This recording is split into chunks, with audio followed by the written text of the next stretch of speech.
estar aqui hoje para esse momento também, falando um pouquinho da carreira que nós mulheres estamos desenvolvendo ou temos a opção de desenvolver, que essa é uma escolha da mulher. Depois de nós termos ouvido ontem sobre autoestima, a gente refaz alguns conceitos sobre qual que é o nosso papel enquanto mulher. Sobre a mulher, há uma responsabilidade muito maior.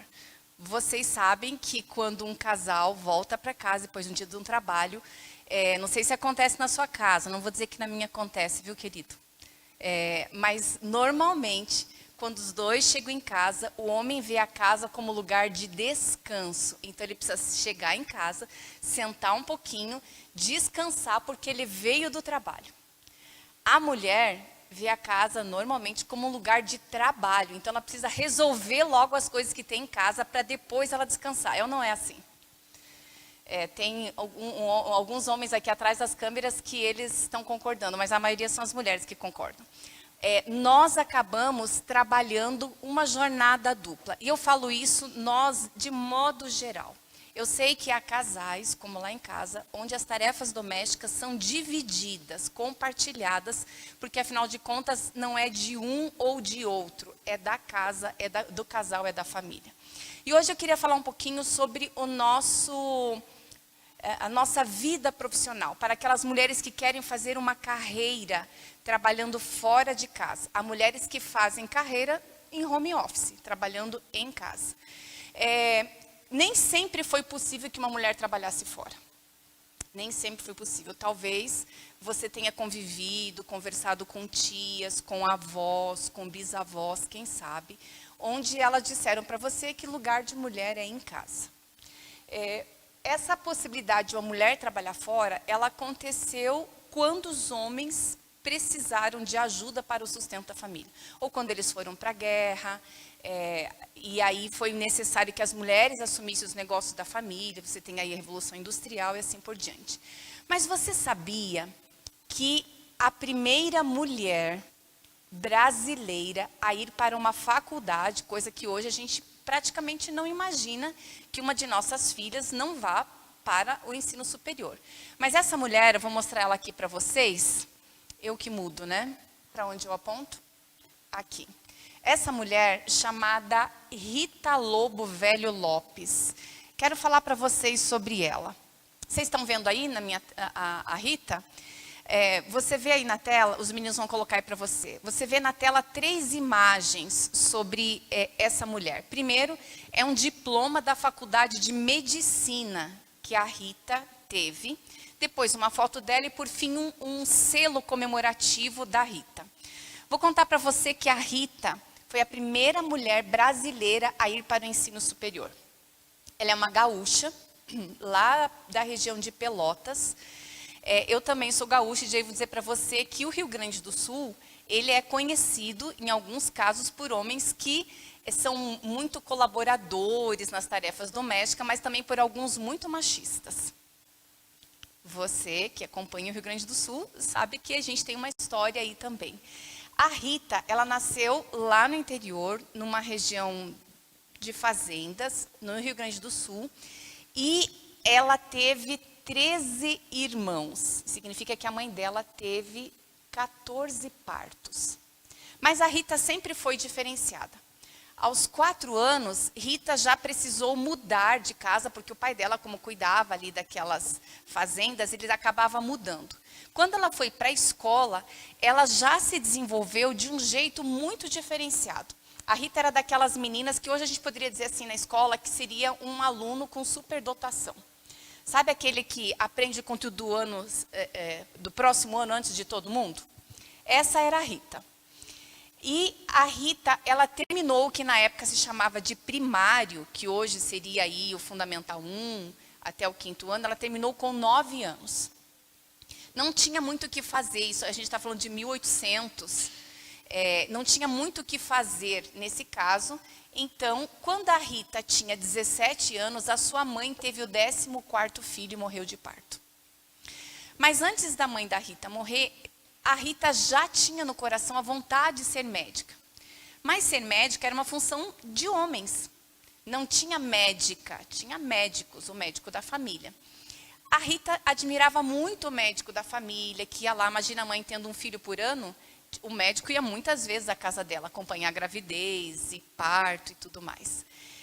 Acontece que Rita, que já tinha no coração o sonho de ser médica, quando a mãe morre no parto de uma hemorragia, ela então toma a decisão que ela realmente vai fazer medicina. Existia um curso preparatório na época para quem queria fazer medicina. Isso tinha que acontecer lá no Rio de Janeiro, na universidade lá do Rio de Janeiro. Bom, agora eu queria fazer um paralelo aqui e queria que você começasse a imaginar a família de Rita. Lá no interior do Rio Grande do Sul, nas fazendas, mulher estudava até aprender a ler. Com a minha mãe foi assim. Minha mãe teve 5 filhos, 5 irmãos homens. Ela era a única mulher. Então, meu avô mandou os filhos para a escola e a mulher da casa ia até aprender a ler. Então, a mãe foi para o primeiro ano na escola, aprendeu a ler, conseguiu aí um ganho para fazer o segundo ano e meu avô falou para ela, agora, Esther, você já volta para casa, você já sabe ler, você vai cuidar da casa enquanto seus irmãos cuidam da roça. E minha mãe teve a vida escolar dela encerrada no segundo ano, ou segunda série na época. Eu cresci ouvindo minha mãe falar que ela tinha feito até o segundo ano, segunda série, e meu pai até a 4ª série. Depois que eu já era adolescente, minha mãe voltou a estudar, fez na época que chamava de normal, que como se fosse um magistério para dar aula. Meu pai também estudou, fez concurso, teve curso técnico e assim por diante. Bom, isso era uma coisa comum antigamente. Então, a mulher aprendia a ler, voltava para casa, cuidava das tarefas domésticas e ia até a família dela. Bom, a Rita, agora eu quero que você imagine assim, ó, ela numa família de muitos meninos, lá no interior do Rio Grande do Sul. Imagine a cabeça do pai dessa menina, que a gente está falando de 1850, por ali. Ele, quando fica viúvo, ele escuta a filha que quer fazer medicina, então ele se muda para o Rio de Janeiro e matricula a Rita e um outro irmão, que também queriam fazer medicina na Universidade de Medicina do Rio de Janeiro. Acontece que foi bem naquele ano que saiu uma legislação onde permitia que aquele aluno que fosse mais avançado pudesse antecipar o semestre ou o ano.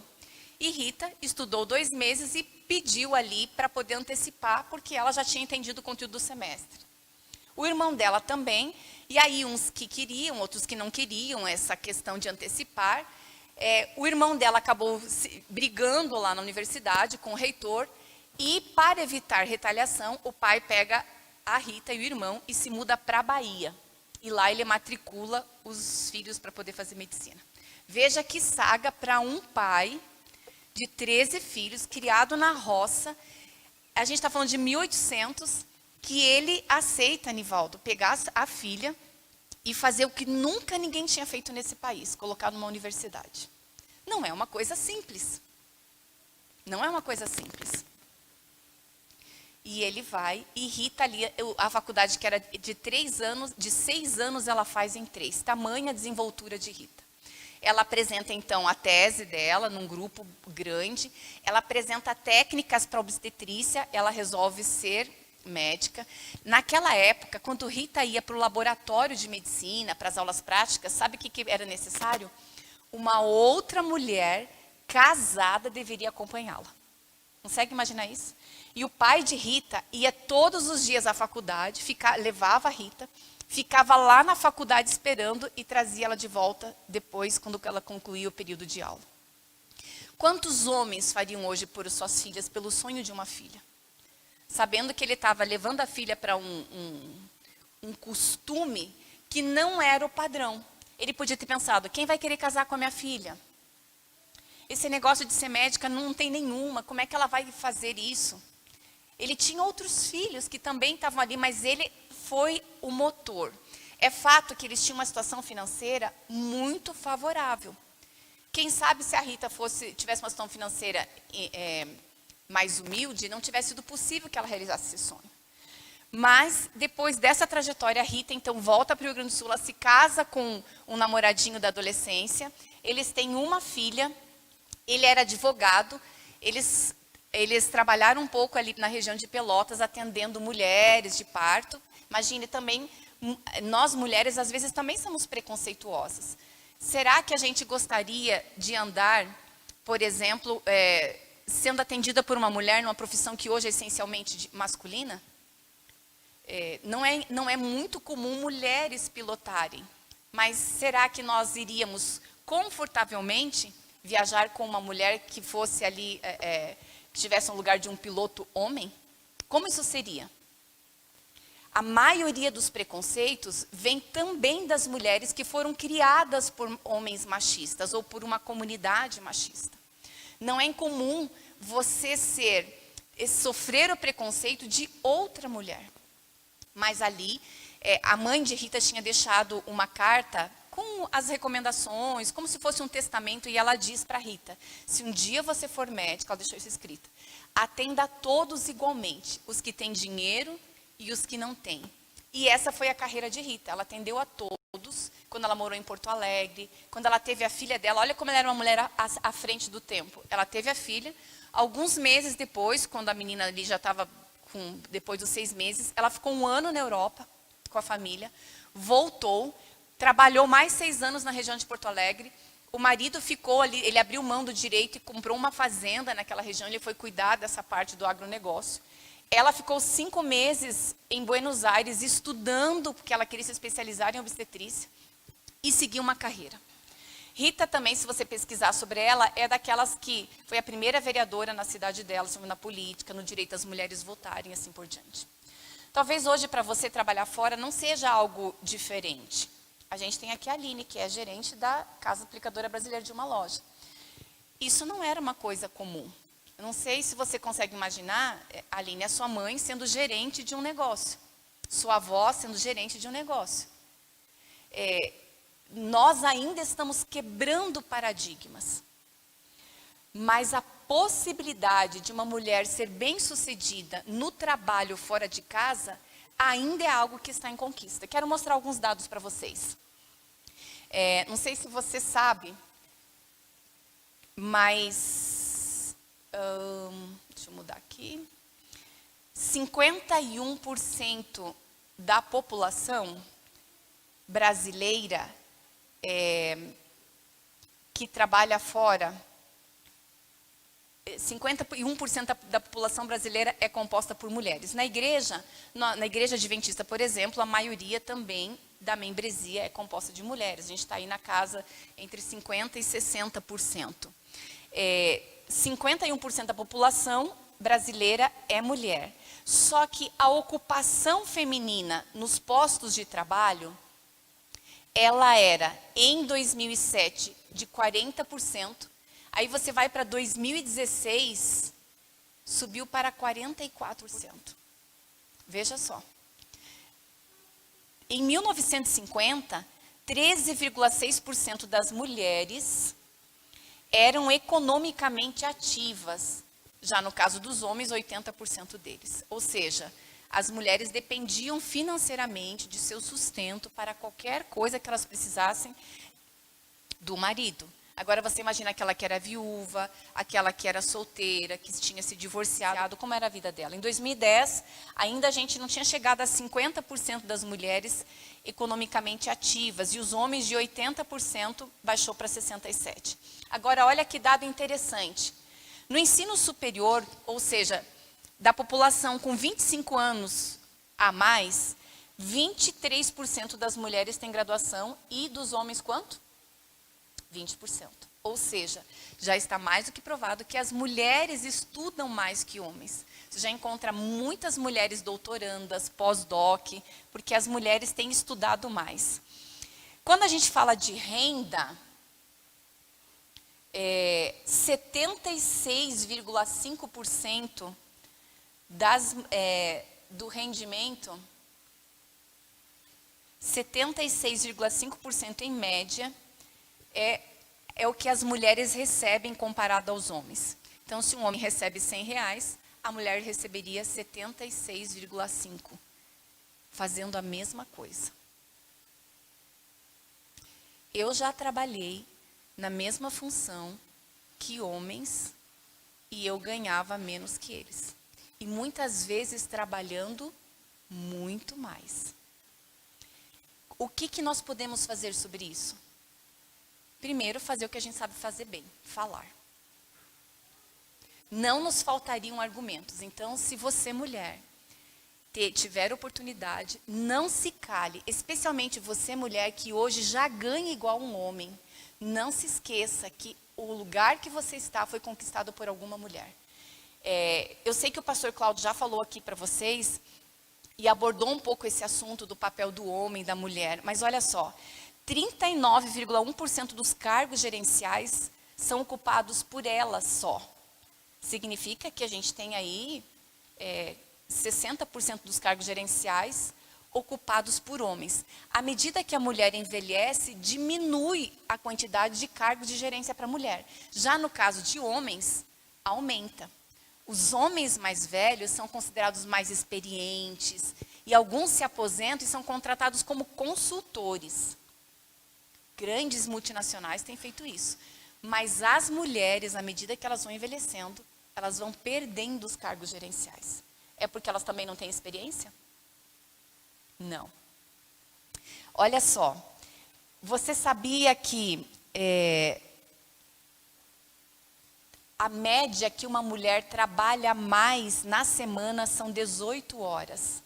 Porque ela, quando chega em casa, vê a casa como lugar de trabalho. Normalmente, quando o homem chega em casa, ele vê a casa como lugar de descanso. Eu não estou falando da minha casa, eu devo fazer um registro aqui. Carlos Alberto Pergentili, você é parceiro. Obrigada, continue assim. Lá em casa tem duas lava-louças. Uma chama Pergentili e outra chama Brastemp. A gente ama. Um beijo, querido. 73% maior as horas de trabalho de um homem que de uma mulher. Você pode ver que, inclusive, os planos de governo, de assistenciais, eles privilegiam mulheres. Por quê? Porque, normalmente, quando há um divórcio, quem fica com os filhos? Normalmente são as mulheres. A gente está falando aqui de coisas gerais. A gente não está falando de coisa específica. Você pode ver situações diferentes dessa. Mas a gente está falando, fazendo uma leitura do mercado de trabalho de modo geral. Veja só, nós temos ainda uma diferença salarial grande, temos horas de trabalho a mais, mas eu queria trazer uma reflexão aqui com você. O que será que a Bíblia diz sobre as mulheres trabalharem fora? O que será que a Bíblia diz sobre isso? Será que as mulheres devem trabalhar fora ou elas devem cuidar da casa? Qual deve ser o papel da mulher?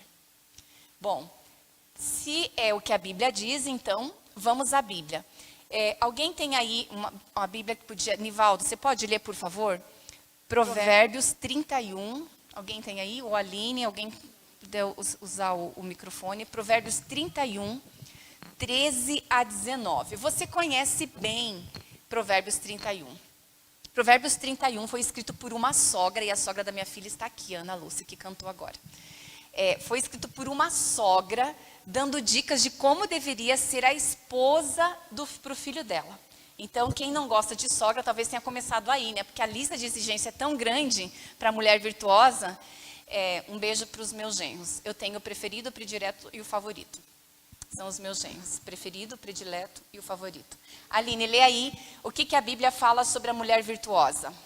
Escolhe a lã e o linho e com prazer trabalha com as mãos. Como os navios mercantes, ela traz de longe as suas provisões. Antes de clarear o dia, ela se levanta, prepara comida para todos os de casa e dá tarefa às suas servas. Ela avalia um campo e o compra, com o que ganha planta uma vinha. Entrega-se com vontade ao seu trabalho, seus braços são fortes e vigorosos. Administra bem o seu comércio lucrativo e a sua lâmpada fica acesa durante a noite. Nas mãos, segura o fuso e com o dedo pega a roca. Vocês viram que essa mulher, que é o sonho das sogras, é bem trabalhadora. Ela levanta de madrugada, ela tem empregadas em casa. O sonho, né? Já pensou, tem alguém para ajudar você na limpeza, para cozinhar, para passar nos seus negócios? Já pensou uma secretária, gente? Que sonho isso? ela tem uma vinícola, ela levanta de madrugada, ela dá ordem, ela diz o que compra e o que vende. Essa mulher está na Bíblia como chamada aí de mulher virtuosa. Quando a gente estuda sobre referência de mulher, você encontra aí, na Bíblia, Provérbios 31, mulher virtuosa. Então, uma mulher, biblicamente, pode trabalhar fora? Pode, se ela quiser. Está aí, um exemplo de mulher que trabalha fora. Mas a Bíblia não fala só da mulher virtuosa. Vamos ver algumas mulheres lá da época de Jesus que trabalhavam fora? Temos aí uma mulher chamada Priscila. A Priscila era sócia do marido e a história dela está em Atos 18, verso 3. Eu vou ler para você. Priscila. E uma vez que tinham a mesma profissão, ficou morando e trabalhando com ele, pois eram fabricantes de tendas. Fabricar tendas hoje era quase como ter uma empreiteira e construir casas, condomínios. E a Priscila era sócia do marido e trabalhava com ele. E ainda era muito hospitaleira. Você conhece a história dela. Ela era ali da época de Paulo. Então, você tem aqui mais um exemplo de mulher que trabalha fora. Mas Priscila não é a única. Tem uma outra mulher chamada Lídia. Eu escolhi essa imagem porque nesse fim de semana eu vi uma reportagem sobre mulheres no agronegócio. E me surpreendeu que muitas delas são jovens, na idade das minhas filhas, aí entre 20 e 30 anos. Que estão tocando fazendas e o agronegócio, que é hoje um grande negócio no Brasil. O Brasil é conhecido pelo agronegócio. A Lídia era uma vendedora. E a Bíblia diz em Atos 16, verso 14, assim, ó. Uma das que ouviam era uma mulher temente a Deus chamada Lídia, vendedora de tecido de púrpura da cidade de Tiatira. O Senhor abriu seu coração para atender a mensagem de Paulo. Você vê aqui mais uma mulher empreendedora, vendedora. Sabe que vender hoje é um negócio que não é simples, até hoje. Você tem uma competição muito grande. E aqui você tem a história de Lídia, uma mulher que também trabalhava fora. E a história dela está na Bíblia. Quero falar mais uma mulher para você. Essa daqui até é conhecida. Para os que são mais antigos, Dorcas era o nome do que se dava para a asa do departamento na igreja que cuida da assistência social. Dorcas, inclusive, na época da minha mãe ia na igreja para fazer as atividades das Dorcas. Elas se reuniam uma vez na semana à tarde, e ali elas bordavam, faziam tricô, crochê, vendiam aquele material e, com o dinheiro que era arrecadado, ela cuidava dos mais pobres. Dorcas fazia exatamente isso. Só que Dorcas, ela era conhecida porque ela tinha uma microempresa de confecções. E aqui diz sobre ela: Pedro levantou-se e foi com eles. Quando chegou, levaram-no ao cenáculo e todas as viúvas o cercaram, chorando e mostrando as túnicas e vestidos que Dorcas fizera enquanto estava com elas. Aqui a história é quando Dorcas morreu e eles vão recorrer ao apóstolo para pedir que ele, por favor, ajudasse e ela ressuscita. Bom, você vê aqui mulheres na Bíblia que elas se dedicaram ao trabalho. Mas você pode me perguntar, então toda mulher tem que trabalhar fora? Não. Há mulheres que são chamadas para trabalhar dentro de casa. E as que trabalham só em casa, gente, muitas vezes têm uma jornada muito mais cansativa, muito mais que envolve muito mais dedicação do que as que trabalham em casa, do que trabalham fora. Uma mulher em casa, ela faz o papel de enfermeira, aquela que cuida da casa, ela cozinha, ela tem que cuidar de tantas coisas, de tantos negócios, fazer a gestão financeira da casa, porque mesmo que ela receba uma mesada para fazer as compras da casa, ela tem que fazer a gestão daquilo. E casa é um negócio que você faz e só aparece se você não fez. Se você passar um dia limpando armários, quando o povo chega do trabalho no final do dia, você pode estar acabada de cansado. O que vai aparecer que você fez? Nada. E quando você acabou de fazer, está tudo ali por fazer de novo. Se aqui há alguém me ouvindo que gostaria de trabalhar só em casa, não tem problema nenhum. Ellen White fala que não há papel mais relevante do que de ser mãe. Uma mãe é a primeira imagem que o filho tem de Deus, do amor de Deus. Inclusive, Deus compara o amor dele ao amor de mãe. Há muito mais sermão num pão que é feito em casa, e a Ellen White também fala sobre isso, do que em muitos sermões que são pregados. Muitas vezes a gente olha para o trabalho do ancião, daquele que prega, do diácono, do pastor, e não vê todo o suporte que quem realmente faz do trabalho na igreja, atendimento às famílias, à membresia, que vem das mulheres. A gente tem, inclusive, muito mais líderes homens do que líderes mulheres, sendo que a maioria dos membros são o quê? Mulheres.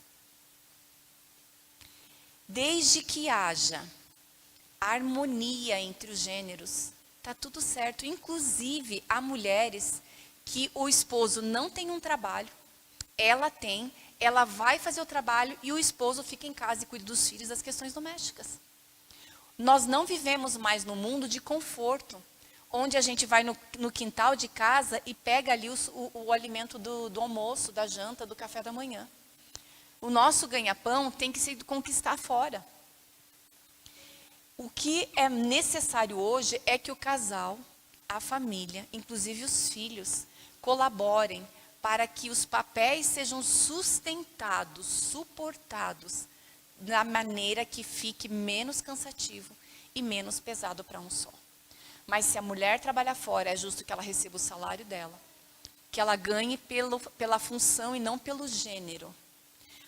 A gente tem um exemplo no Brasil que é a Luísa Trajano, que é uma das 10 mulheres mais ricas do nosso país. Ela, inclusive, tem um grupo chamado Workplace, onde ela tem ali um grupo chamado Mulheres do Brasil. É como se fosse um grupo de Facebook para mulheres. E ela vem aconselhando, vem criando ali comunidades para poder cuidar de mulheres. Mas a gente não tem só mulheres que não têm espaço, a gente tem outras minorias. A gente tem outras minorias que não têm espaço. A gente está num fim de semana aqui falando de mulher e por isso o nosso foco tem sido esse.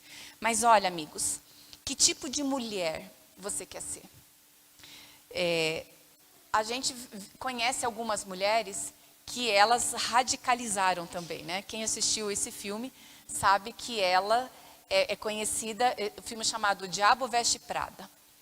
Ela é quase uma criminosa com quem trabalha com ela.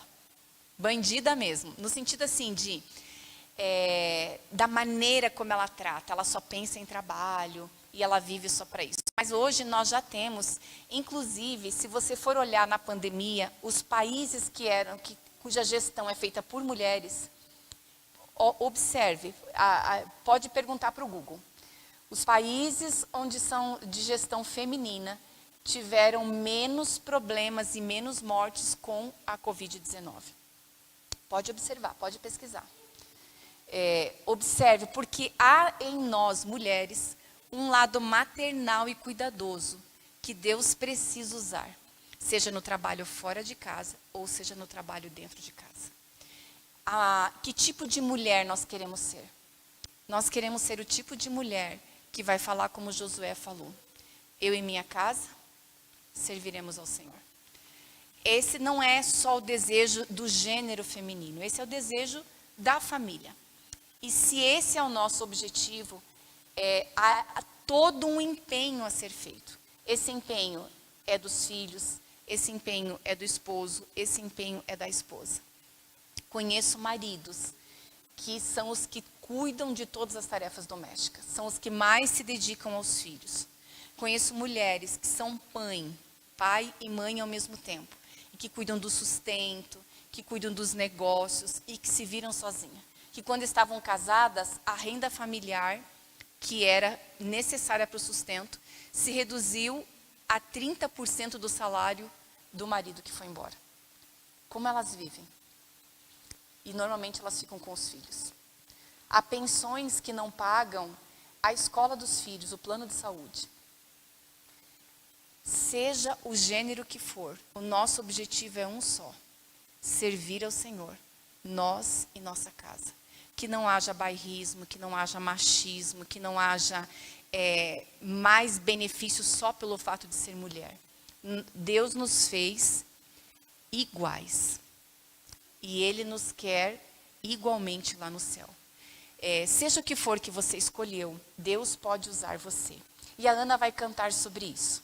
Ana vai cantar que quando você escolhe, quando você busca servir a Deus, Deus vai usar você. Ana, que Deus abençoe você, sua vida, sua escolha, sua família, independente do seu gênero. Seja homem ou seja mulher, você, acima de tudo, é um filho de Deus, um servo dele.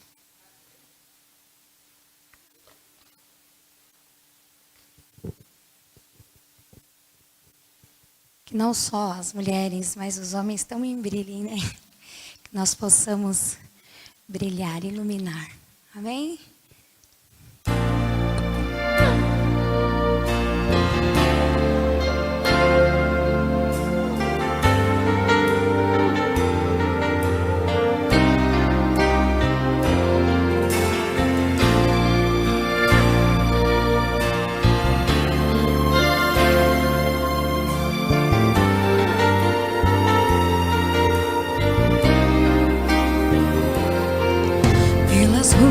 Nas cidades posso ver a dor dos que choram sem saber a quem pedir atenção.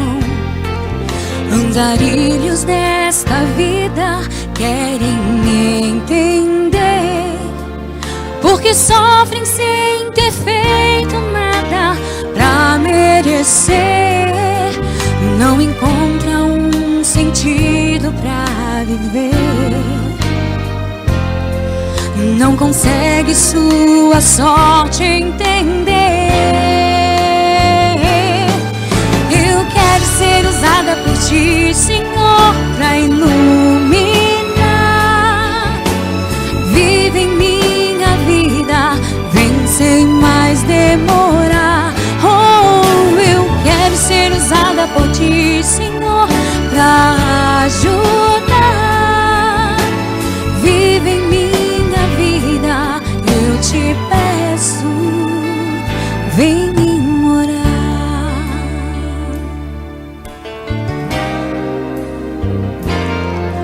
Nas estradas desta vida vão as multidões, enganadas em seus sonhos sem pensar no amanhã.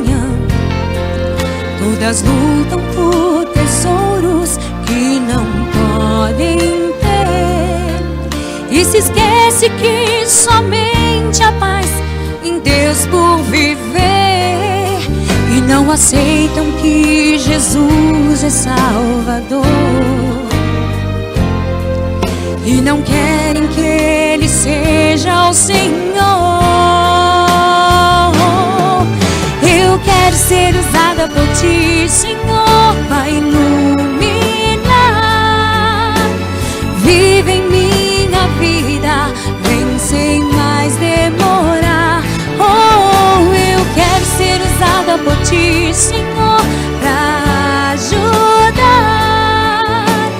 Vive em minha vida, eu te peço, vem me morar.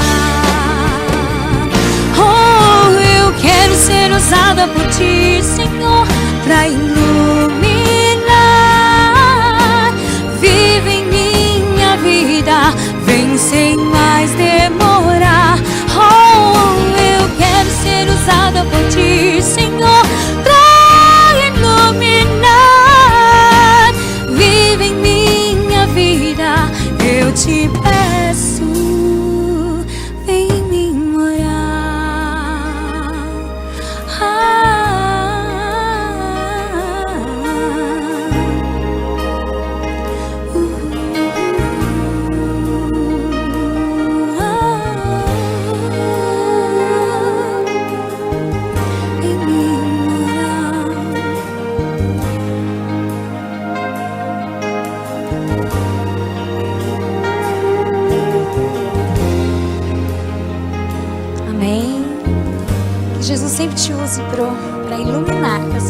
edificações. Muito obrigada, viu? Obrigada, Ana. Fica aqui, vamos orar. Deus continue abençoando você, sua voz, que seja sempre para o louvor. Querido Deus, nós te louvamos por esse final de semana, onde podemos relembrar a importância da sua criação. O Senhor criou homem e mulher, assim os criou para que fossem companheiros. Não permita, Senhor, que o mal faça diferença, que haja menosprezo para um ou para o outro, mas que as escolhas pessoais sejam para te servir, sejam para que a nossa família seja salva. Uma bênção a cada mulher dessa igreja, ao ministério que cuida delas, também aos homens que têm estado aqui te louvando à frente da tua obra. Cuida, Senhor, dos nossos filhos, protege-os do mal e que naquele dia, quando nos encontrarmos contigo, possamos dizer: aqui estou, Senhor, com a família, os filhos que me deste. Em nome de Jesus, nós os colocamos diante do teu trono para receber as tuas bênçãos. Amém.